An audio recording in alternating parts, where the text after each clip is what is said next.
Alrighty, we're going to be coming into Konasana next, which is your inclined plane pose. So, first things first, I'm going to give you guys the option if this becomes too much for the wrist joints, and that is to come into a tabletop set instead. So your feet, your heels are coming a little bit closer to the glutes. Fingertips can face forward, side, or back. If you face back, you're just going to get more into the flexibility and strength of the forearm.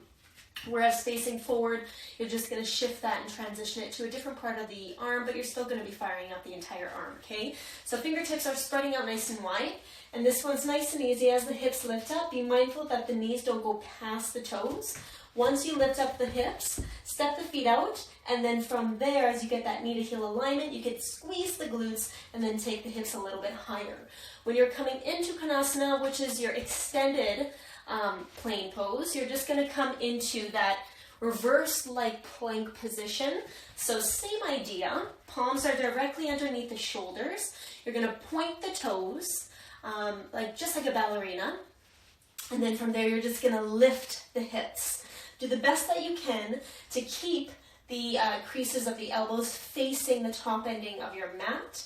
And then firmly press those palms down, pulling the scapula down and back to open up the chest so you're not internally rotating, making sure your structure is there. And then keep your glutes tight and on the entire time. Your whole midline, your core is engaged. Hold there for a few breaths. Then when you're ready, slowly to release, hinging the upper body forward just so you can get that circulation and blood to come back into the palms and into the wrists to be able to reset.